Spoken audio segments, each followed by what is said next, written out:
Nightingale is one of those games I've had on my Steam wishlist for such a long time that I can barely believe it's now out and playable. If you like the idea of a gas-punk fantasy, survival, crafting, exploration extravaganza, this one could be for you.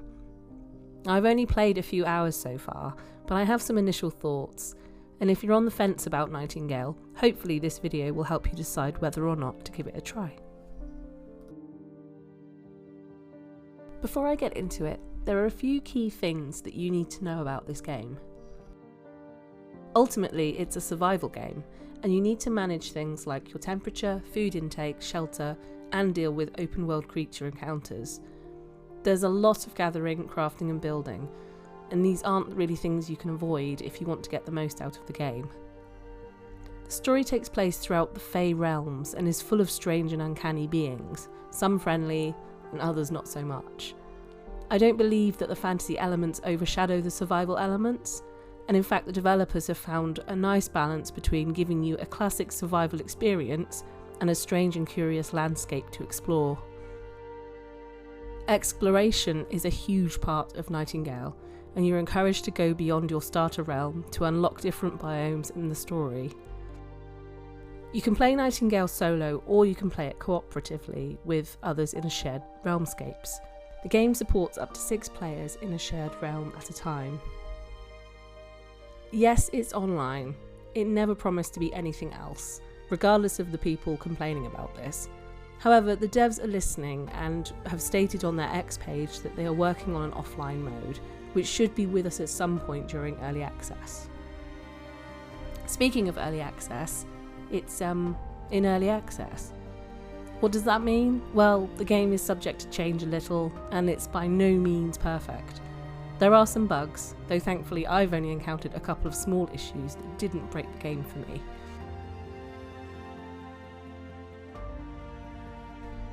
As of right now, you can only play Nightingale on PC.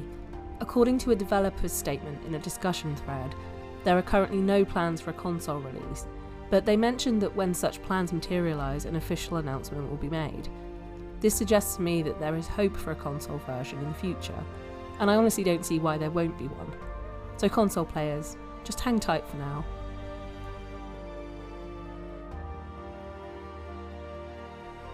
Regardless of the few early access visual bugs, the game is incredibly beautiful, with a detailed environment and vibrant colours. The art style is almost dreamy at times, which suits the fantasy genre. I really like the weather cycles too, with random rain and even hailstorms cropping up regularly.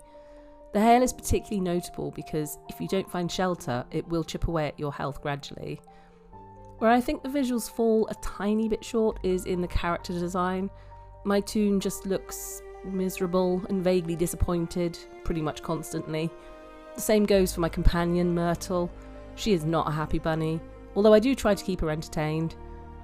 The gear I'm currently wearing is actually the Twitch Drop outfit that was available during the launch. It's very purple, as you can see, and although it's not bad at all, I do stand out like a sore thumb, and I do feel kind of ridiculous looking this spiffy while I'm hacking away at trees with my simple axe. Some kind of outfit or glamour system would be a really nice addition down the line, or just more earnable cosmetics so that you can keep your stats but tailor your appearance a bit more. Probably the most unique and interesting system in the game is the use of realm cards to create new realms that you can explore. In this way, you can shape your own progress and go to specific biomes with specific parameters if you're looking for something in particular. It's a clever system and offers a few different options, which I'm sure will be expanded over time. So how does it work? Well, you can craft via recipes or earn items called realm cards. These are a bit like tarot cards, with biome cards that dictate the type of landscape in the next realm, for example, whether it's a forest or a swamp, and major cards, which control other details in that realm, such as the types of monsters you encounter or the overall difficulty of the realm. You insert one biome card and one major card into the Fey portal machine, and essentially feed the portal a set of parameters for the realm you open. Realms are procedurally generated, but the use of cards gives you some agency in shaping your experience. There are also minor cards that you can use while within a realm to change something in that world, like increasing your swimming speed, increasing the amount of loot you get from the trade chests, or impacting the amount of damage you do to foes. I really love this system as it adds an unexpected and creative facet to expanding on the game world, rather than just dumping you into a completely randomly generated realm each time. There are already a fair number of accessibility features in the game, and from the Nightingale website it sounds like accessibility is a huge factor for the devs. They are open to suggestions from players for further features, but for now you can take advantage of things like autosave, key remapping, custom waypoints, and even an arachnophobia mode, which removes the legs of spider-like creatures and replaces them with wings. I mean, that's pretty cool if you really hate creepy crawlies.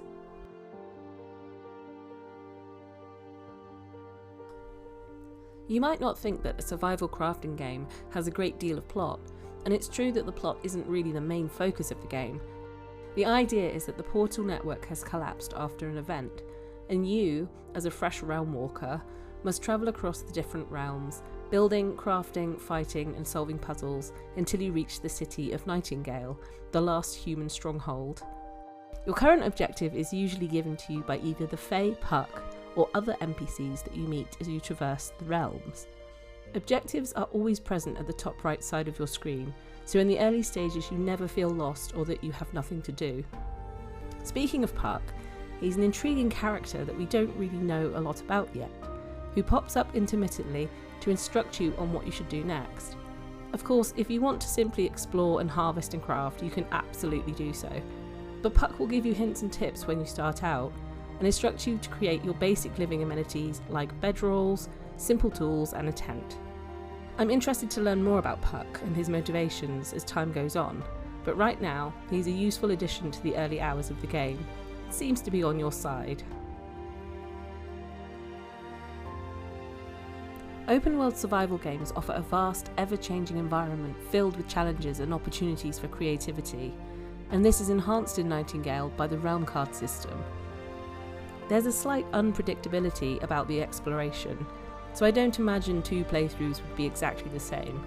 The open-ended nature of procedurally generated worlds is designed to keep you engaged as you discover new items, creatures and areas. Again, the game is in early access, so there will no doubt be many updates that add more features, such as additional biomes and quests.